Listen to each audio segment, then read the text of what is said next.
இன்றைக்கி இந்த வீடியோவில் ஆட்டோமேட்டில் இருக்க பிடிஎஃப் ப்ரெசன்டேஷன்னா என்ன, அதுக்கு எதுக்கு யூஸ் ஆகுது அப்படிங்கிறத பார்ப்போம். சமீபமாக ஒரு ஆர்கனைசேஷனுக்கு இது ஒன்று போட்டிருந்தேன். இதுக்கு பேர் என்ன, சர்டிஃபிகேட்டு 26 சர்டிஃபிகேட் போட்டிருந்தேன்.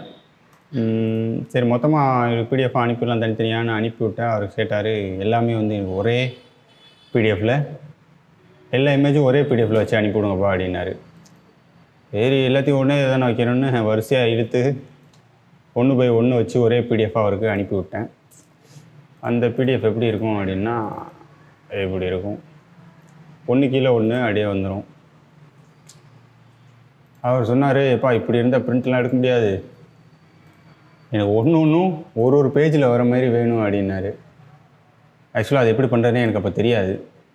ஒன்று ஒரு பேஜில் வருதுன்னா எப்படி பண்ணுறதுன்னு அப்புறம் நெட்டில் சில ஆராய்ச்சிகள்லாம் பண்ணதுக்கப்புறம் பேஜ் வைஸாக வரணும் அப்படின்னா நீங்கள் ஆட்டோமேட்டில் போய்ட்டு பிடிஎஃப் ப்ரெசன்டேஷனில் தான் பண்ணணும் அப்படின்னாங்க. இல்லை பேஜ் வைஸாக பண்ணலை அப்படின்னா நெக்ஸ்ட் அமுக்குனாலும் லெஃப்ட் ஆரோக்கி அமுக்குனா அடுத்தடுத்த பேஜும் போகாது, எல்லாம் நீ கீழே தான் ஸ்க்ரோல் பண்ணி வரணும், கண்டினியூஸ் பிரிண்ட்டு கொடுக்க முடியாது. ஸோ இதுதான் நீங்கள் 1 கீழே 1 வச்சு எல்லாத்தையும் வைக்கையில் உள்ள ட்ராபேக்கு. ஸோ ஒரு பேஜ் எல்லா இதையுமே ஒரு பேஜில் எப்படி கொண்டு வருது அப்படிங்கிறத பார்ப்போம். நீங்கள் முதல்ல நியூ ஃபைல் போய்ட்டு ஆட்டோமேட்டில் பிடிஎஃப் ப்ரெசன்டேஷன் போங்க. மல்டி பேஜ் டாக்குமெண்ட்டை செக் பண்ணிக்க. ப்ரெசன்டேஷன் இல்லை, மல்டி பேஜ் டாக்குமெண்ட்டு தான் நமக்கு தேவை. ஸோ ப்ரௌஸ் போய்ட்டு எல்லா ஃபைலையும் செலக்ட் பண்ணிட்டேன், ஓப்பன் கொடுக்கலாம். ஸோ எல்லாமே ஃபைலெல்லாம் செலக்ட் ஆகிடுச்சு. ஸோ ஆர்டர் மாதிரி இருந்துச்சுன்னா அதையும் நம்ம ரீஅரேஞ்ச் பண்ணிக்கலாம். இப்போதைக்கு இப்படியே இருக்கட்டும், நோ ப்ராப்ளம். ஸோ அதேமாதிரி இதில் என்னென்ன இன்க்ளூட் பண்ணணும் அப்படிங்கிறதெல்லாம் நீங்கள் இங்கே ஆட் பண்ணிக்கலாம். டைட்டிலாக, ஃபைல் நேமாக, அது பேரில் இருக்கிறது தான் அதெல்லாம் இன்க்ளூட் பண்ணணும்னா இன்க்ளூட் பண்ணிக்கலாம். நமக்கு எதுவுமே தேவை கிடையாது.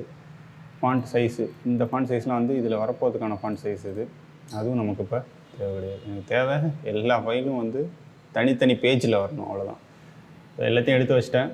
தேவை என்ன ஆர்டர் பண்ணிட்டேன். சேவ் கொடுக்குறேன். சேவ் கொடுத்து லொக்கேஷனை சேவ் பண்ணிக்கிறேன். சேவ் கொடுத்தேன் அப்படின்னா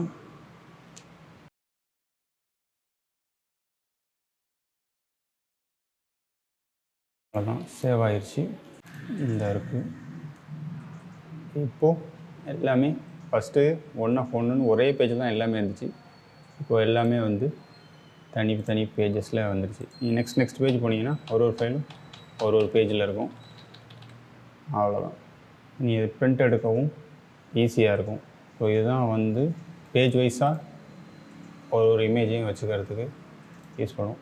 இதே ஒன்றில் இன்னொரு ஆப்ஷன் ஒன்று இருந்துச்சு, அது என்ன அப்படிங்கிறத பார்ப்போம். இதே ஃபைலில் ஆட்டோமேட்டில் பிடிஎஃப் மல்டி பேஜுக்கு பதிலாக ப்ரெசன்டேஷன் ஒன்று இருக்கும். ப்ரெசன்டேஷன்னா அதுவும் அதேமாரி பேஜாக வரும். அது இல்லாமல் நம்ம இப்போ ஆக்ரோபாட்டில் போட்டிங்க அப்படின்னா அது ஒன்று அடுத்து ஸ்லைட் ஷோ மாதிரி வரும். அது எப்படி பண்ணுறது அப்படின்னு பார்ப்போம். இப்போ நான் 6 ஃபோட்டோவையும் ஓப்பன் பண்ணிக்கிறேன். ப்ரெசன்டேஷனில் வச்சு ஸ்லைட் ஷோட டியூரேஷன் எவ்வளோ வேணாலும் நம்ம வச்சுக்கலாம். ஸோ 2 செகண்ட் வைப்போம்.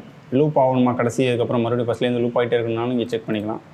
எஃபெக்ட் ஒன்று இப்படி மாறி வரணுங்கிறதெல்லாம் இங்கே வைப் ஆகணுமா என்னங்கிறதெல்லாம் வச்சுக்கலாம். இப்போதைக்கு நம்ம எல்லா எஃபெக்ட்டும் ரேண்டமாக வர மாதிரி வைப்போம். ப்ரெசன்டேஷனில் வச்சு சேவ் கொடுக்குறேன். 1ன்னு போட்டு சேவ் கொடுத்துக்கிறேன். அதேமாரி ப்ரீசெட்லாம் நீங்கள் வச்சனாலும் வச்சுக்கலாம். அவ்வளோதான், சேவ் ஆகிடுச்சு. சேவ்